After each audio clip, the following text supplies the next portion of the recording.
এইদিকে স্টুডেন্ট পড়ানো, এইদিকে রান্না বাড়া করা, আবার বাচ্চা সামলানো, এইদিকে আবার পার্সেল চলে আসলো। তাছাড়া দুপুরের মেনুতে আজকে কি রান্না করলাম স্পেশাল সব কিছু আজকে আপনাদের দেখাবো।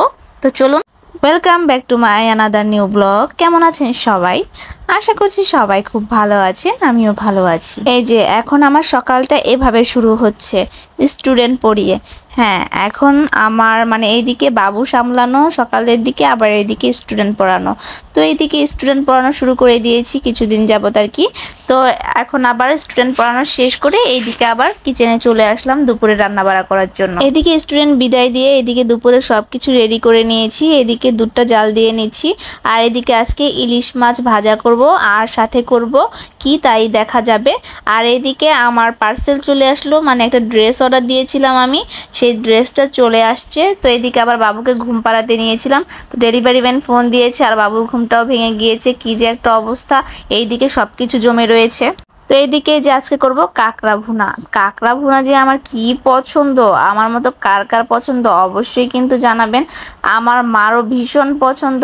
তো আমি কাঁকড়াটা ইদানিং কি করছি, মেখে ঝেঁকে বসাচ্ছি। এইভাবে রান্না করলে দেখলাম যে অন্যান্য দিনের থেকে বেশি টেস্ট হয়। তো আমি এখন কাঁকড়াটা একদম সব কিছু দিয়ে মেখে ঝেঁকে একবারে বসিয়ে তারপর রান্না করব। তো যত রকমের মশলা ছিল, আদা রসুনের পেস্ট, হলুদের গুঁড়ো, মরিচের গুঁড়ো, জিরের গুঁড়ো, তারপর সব কিছু দিয়ে, এরপর এলাচ, তারপর দিয়েছি দারচিনি, তারপর পেঁয়াজ দিয়ে তেল দিয়ে একবারে মেখে ঝেঁকে কিছুক্ষণ যাবত মেরিনেট করে রেখে এরপর দিয়ে দিলাম চুলোতে, দিয়ে আমি রান্না করে নিয়েছি কাঁকড়াটা। এরপর মা এদিকে ইলিশ মাছটা কেটে রেখেছে, আর বাবুর জন্য 2 পিস শিং মাছ নিয়েছে। ইলিশ মাছটা আজকে ভাজা করব, রান্না করলে তেমন একটা ভালো লাগে না। এইদিকে আমার দুপুরের রান্না তো একদম রেডি। তো আমি সব কিছু ডেকোরেশন করে নিচ্ছি। এইদিকে ইলিশ মাছ ভাজা নিয়ে নিয়েছি, সাথে দিয়ে দিচ্ছি তেল। ইলিশ মাছের তেলটা দিয়ে কিন্তু ইলিশ মাছ ভাতটা খেলে খুবই ভালো লাগে। আর এদিকে দিয়ে দিচ্ছি কাঁকড়া ভুনা। উফ, কি যে কালার এসেছে, খেতেও খুবই দুর্দান্ত হয়েছিল। আর এদিকে দিয়ে দিচ্ছি পাতলা মসুরির ডাল, টমেটো দিয়ে রান্না করেছি।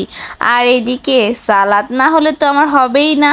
তো এদিকে টমেটো আর শসা দিয়ে সালাদ করে নিয়েছি। তো কেমন হয়েছে আমার আজকের ব্লগটি অবশ্যই সবাই জানাতে ভুলবেন না।